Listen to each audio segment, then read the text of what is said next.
Welcome and thank you for joining this month's webinar, which is going to be focused on best practices for AMAG's Access Control platform. I'm Jason Schimpf, head of the Partner Programs and Education. I'll be your host today. First and foremost, on behalf of everybody at AMAG and G4S, we hope that you, your family, your friends, and coworkers are all safe and healthy through this crazy time. We have a lot of great things going on here at AMAG, and these webinars provide important corporate updates, drive awareness to AMAG's new products and features, share best practices, and dive into unique product features that will help you differentiate your company when you team up with AMAG. If you have any questions, please type them in the question box, and we'll address as many as we can during this WebEx. And those that we don't get to today, we will follow up with you after the webinar. Your main presenter today is Greg McDermott. I believe it's his third time joining the webinar, still en route to his 5-time coat that he'll achieve hopefully next year. And he'll be talking about our best practices for access control. And then I'll back clean up today since Kim Rayfeld's not here, and I'll be talking a little bit about the training options so that you can learn even more about the access control platform and the other product lines that we have. Over the past 7 years, AMAG has grown beyond access control to transform our company into a total solution provider, focusing on reducing cost, mitigating risk, and increasing compliance with external regulation. In our previous webinars, we briefly introduced what AMAG is doing in different areas of our business beyond access control to help our channel and end users solve problems and become an end-to-end solution provider with a robust ecosystem of best-of-breed technology partners. All those webinars and much more are available for free on our YouTube channel, which can be found in the lower left of your screen right now. If you have any questions today, again, please type them in the question box, and we will address as many as we can today. Without further ado, let's go ahead and turn it over to Greg to talk about best practices for access control. Yes, thank you everyone for joining us. So I'm Greg McDermott, Application Engineering Manager with AMAG Technology, and I will be discussing some best practices for Symmetry Access Control. These best practices are going to be built into essentially 3 different categories. We're going to cover some fine-tuning of your system, some optional add-ons for streamlining operations, as well as getting into some lesser-known features and add-ons. So next slide, please.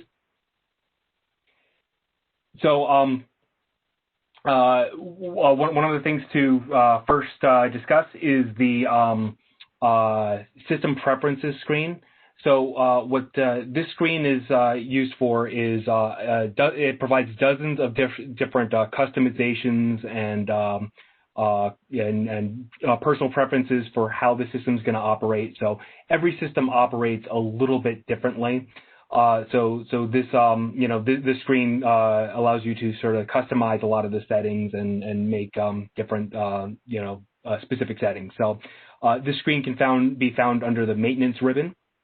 Some of the, as you can see, there's several different customizations that are listed on this screen here. So if you have any questions about what the different settings do, the help menu is available. You see in the lower left-hand corner of this. This provides a context-sensitive help screen to help explain what each and every feature does.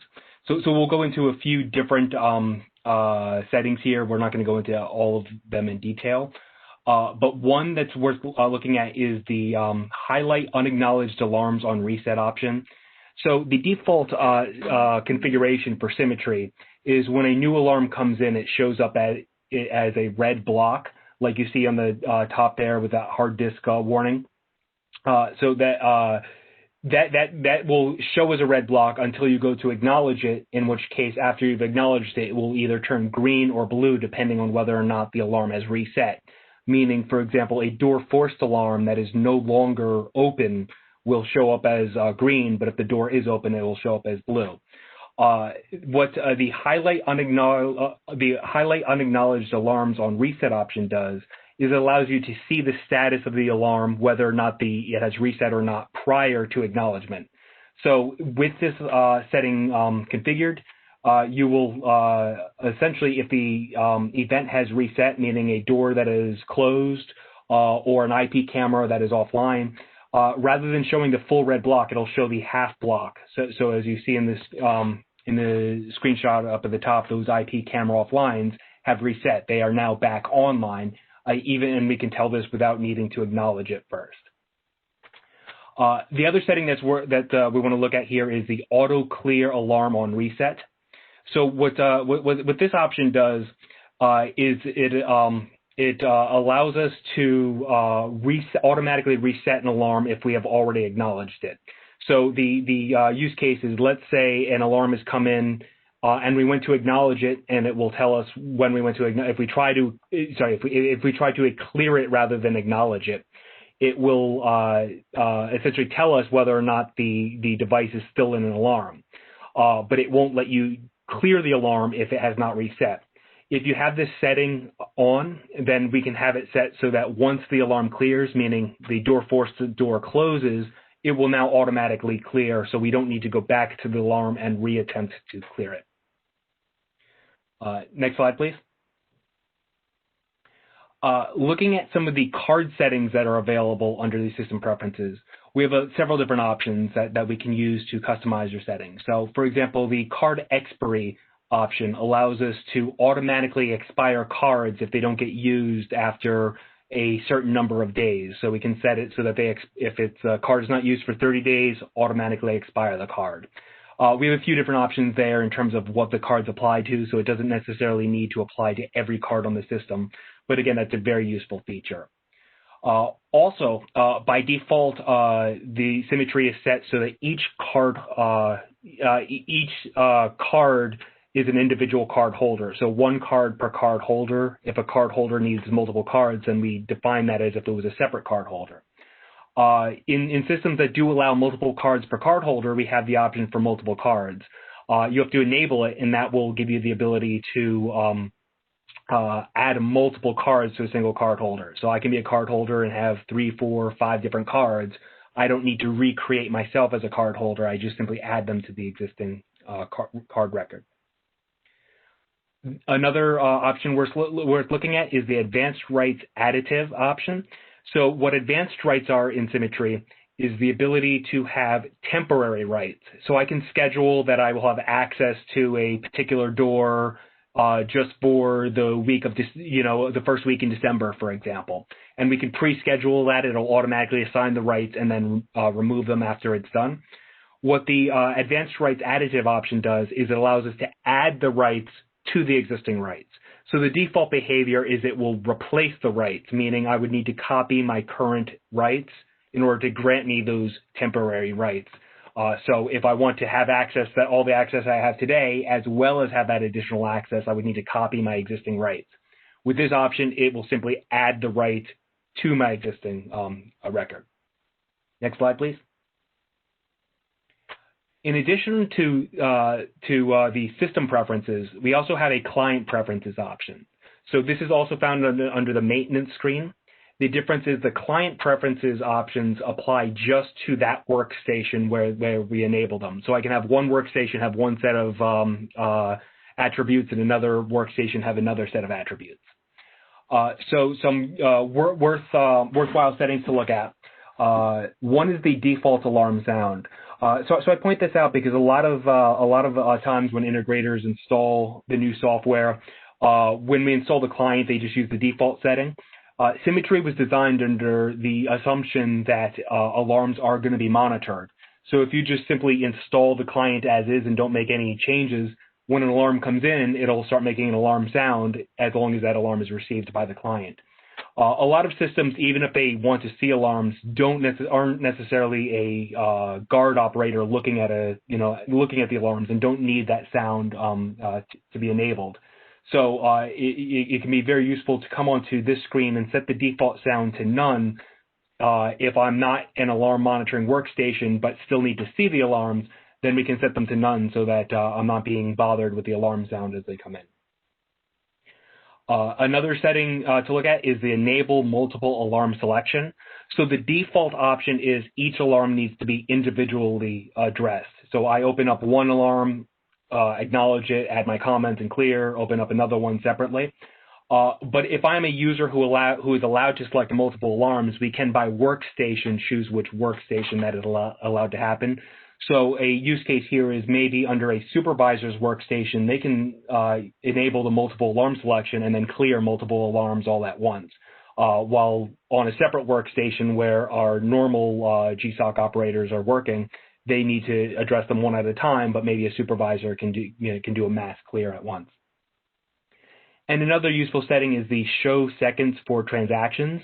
So by default, it shows events by the minute. But if we want to get down to show the actual seconds for the transaction, so not just that the alarm happened at 1:15, but it happened at 1:15 and 30 seconds, then we can enable that function here. Next slide, please. So moving on, I want to discuss a little bit about the ways we can go about partitioning alarms for systems that have multiple sites. So, for example, the traditional, or I'll say the old way about doing it was a feature called companies. Companies is a very old method about doing it. It's very rigid in terms of how it was intended to work. Most modern systems, rather than using companies to separate alarms, it makes more sense to use things such as alarm filters. So alarm filters are a lot more flexible in terms of how we can go about assigning, what alarms show up. So essentially, the alarm and event filters allow us to have several different tabs, each showing a different set of alarms based on the rules that we have. So we can go in there and we can create alarms that are filtered by location, category, cardholder, device name. We can use and/or logic to define what those are, and then create the various tabs for what alarms end up getting will show up in each individual tab. So it gives us the ability where if I'm an operator, I can see all my alarms to see all alarms on the system, but I can also go from tab to tab to, for example, see alarms that are just for one building. Or if maybe we don't separate them by building, maybe we separate them by priority or something else. So maybe I'm an operator who just needs to see high priority alarms. Or NERC alarms if I'm in the energy industry. A lot of different ways we can now be flexible about how we filter these alarms. We can also take these alarms and then apply them to a role within Symmetry so that a particular user might only be able to see the alarms that are defined by these filters. Next tab, please. So next we want to look at the permission filters.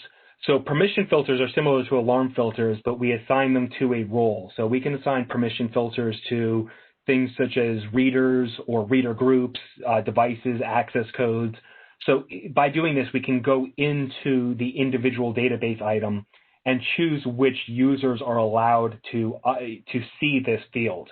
So for example, let's say we have a access code that we only want certain people to be able to assign permissions to.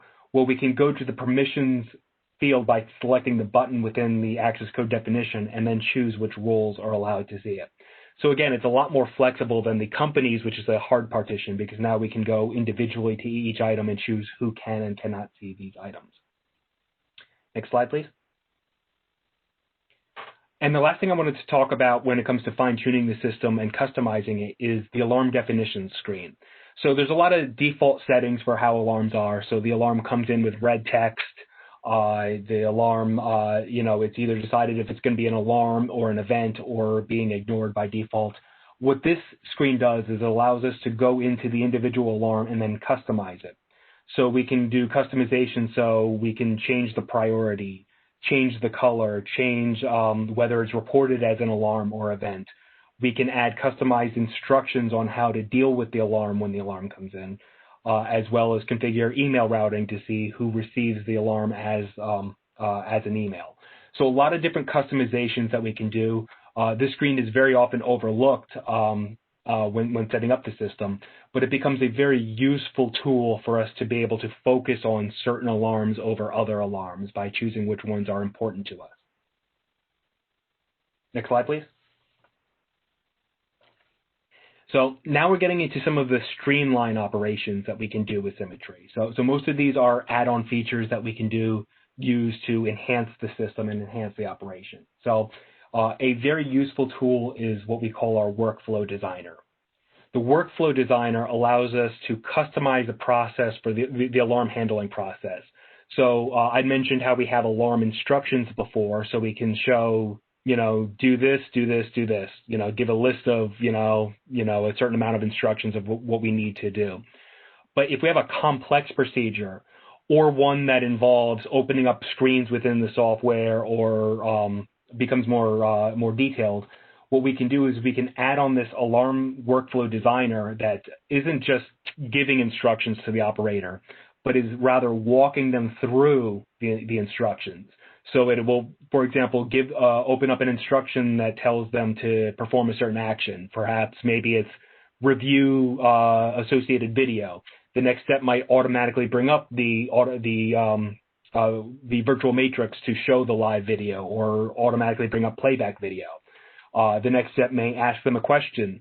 So we can say, did you see the suspect on the video? If they choose yes, follow one set of procedures. If they choose no, follow a different set of procedures.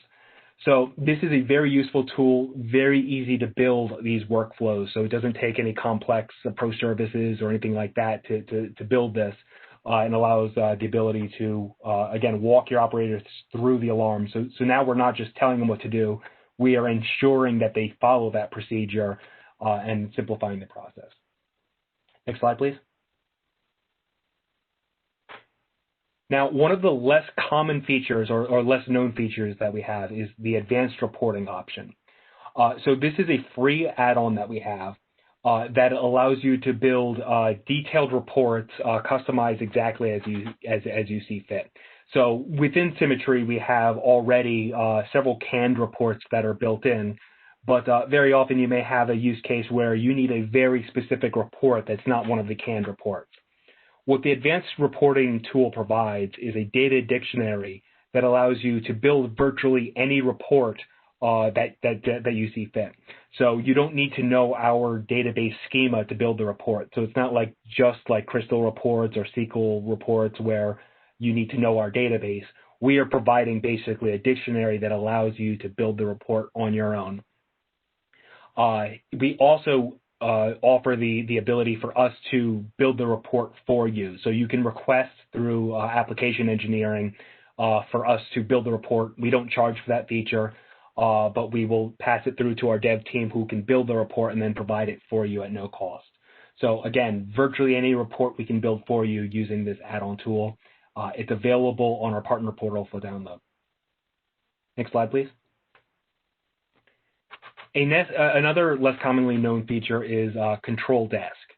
So Control Desk is a free add-on that you can download. It needs to be installed on a Symmetry workstation, but it provides a unified video and access alarm management that allows some complex procedures. So essentially what the Control Desk deliverable does is it allows us to define not just associate a device with a camera. So typically with video integration, we have a camera aimed at a door. So if I have an alarm on that door, I'm going to tag the video on that camera.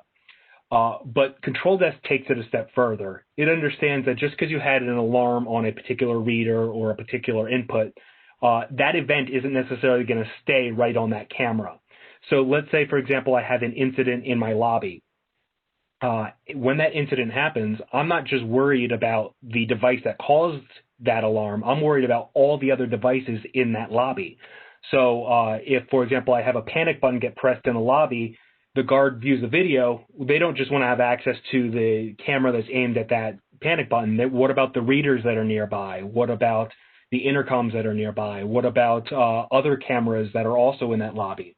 So we still get the alarm associated with that event, but when I click on that alarm event, it'll also populate all the nearby devices so that I can deactivate nearby readers. I can quickly access other cameras in the area, so I can give me an idea of the full range of events that are going on around in proximity to that alarm. Next slide, please. Some other operations we have that help streamline your operations are Guest and Connect. So Guest is our visitor management platform that integrates to Symmetry. But we also have Connect, which is a policy-based identity management platform. So Connect streamlines the onboarding and offboarding of cardholder management. Cardholders can now be automatically enrolled and assigned access rights based on a set of rules. And then a portal is provided where people can make, employees can make access requests to gain access to other areas with approval workflows where someone can approve that request and automatically get pushed into the portal, automatically get pushed into Symmetry. And the entire process is also audited so that we can audit who has access to what areas. Next slide, please. Another add-on feature we have is what we call Symmetry Business Intelligence. So what Business Intelligence is a lightweight add-on to Symmetry. It flags anomalous behavior to help identify potential threats before they happen. So it allows risk scores to be generated to identify who are our risky employees based on, them, if someone acts in an unusual manner, or if someone has, high access rights. A number of different things can be used to generate that risk score to help us see data and see the trend data for helping us make an analysis of what alarms we should be focusing on. Next slide, please. Another less commonly known feature is the Movement Impact Tool. So what the Movement Impact Tool is a free add-on that lets us quickly see what cardholders have been swiping at the same readers as another specified cardholder. So the use case is if one of your employees comes down with COVID, we can quickly see who was at the same readers as that cardholder within a certain time frame to get an idea of who was most likely exposed, and then we can use that to help do the contact tracing that we need. Next slide, please. And with that, I will leave it to Jason Schimpf to continue. Excellent. Thank you very much, Greg. So I'm just going to do a brief overview of some other training information that you can get, and then we'll come back and answer some questions from Greg's section. So please go to the next slide. So in addition to what Greg just taught you, we have an entire library of tutorials, best practices, and training material available to you through the two mediums of our YouTube channel and through our e-learning platform, our LMS. And those URLs to access those are right there on the screen. When you're there, you'll be able to see best practices for the products, setups, configurations, kind of what Greg has taken you through today. We've got some basic courses on networking and basics of access control, as well as the newer products over the last couple of years, like the Identity Management Platform Connect, the Visitor Management Platform Guest, both of which Greg just mentioned, and then our new Incident Management Platform. As well as all of our webinar archives are there, so you can go take a look at all the history of the last 3 years of doing these webinars. And we have been doing our remote instructor-led training for over 6 months now, and it's going very successful. The courses that are available are on the right side of your screen there, with the Essential certification for the Access Control platform, and then the Operator and the System Manager courses, typically for the end users of the product that need to get familiar with the software. And then we do have Complete View as a course also. You can sign up for those and find out when they're scheduled through amag.com/training. The team that we have on the training side of things are pretty impressive. We've got over 60 years industry experience just on the team alone, on top of all the other folks who help out with content creation and content ideas like Greg McDermott himself and his team. And then a little bit of a teaser for 2021, we have our new learning management system that'll be coming out, which is going to be even more intuitive, give you some more flexibility, and give us a platform that we can scale into the future. 3 years ago, we started down a path in the training department that we want to do as much of our coursework online, on demand, remote as humanly possible, as well as to complement what we're doing in the classroom. And you guys are actually going to be able to see the culmination of that, at least the first phase of it, in the beginning parts of next year. So stay tuned to future webinars. We'll have some more information on that, but it'll probably be close to the end of the first quarter, beginning of the second quarter, when you'll have access to that. With that, let's go ahead and take a look at some of the questions that has come in. Greg, if you want to go to the next slide. Mr. McDermott, a couple questions came in. Are client preferences for all Windows users on that client PC, or are they only specific to the users that's logged in at that time? So very good question. They apply to all users on that PC. So they're based on the workstation, not the operator. On the workstation, not the operator. Thank you. And then the second question comes in about the integration with our ecosystem. Does Control Desk allow for other third-party video systems outside of Complete View? Yes, Control Desk works with any video system that is directly integrated to Symmetry. So any of the integrations on our third-party integration matrix will also be available through Control Desk. Excellent. Let's see here. And then we had one last question come in. Does all the new add-ons work for all Symmetry versions? They work for all of our current Symmetry versions, but they don't work for all older versions. So we would need to know what version in addition to make that analysis.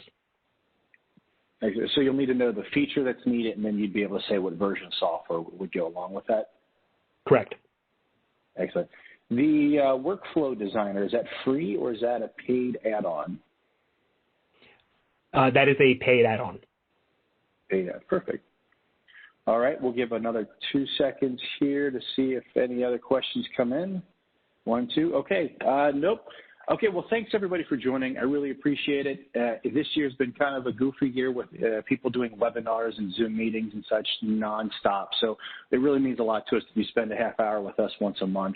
You can see on the screen the next webinar that we have coming up in December. It's midway through the month since it's since we got the holidays in the back half, so Tuesday, December 15th, same time at 1 p.m. Eastern, 10 a.m. Pacific, 6 p.m. in the UK. Thanks again. Stay healthy, and we'll see you guys next month.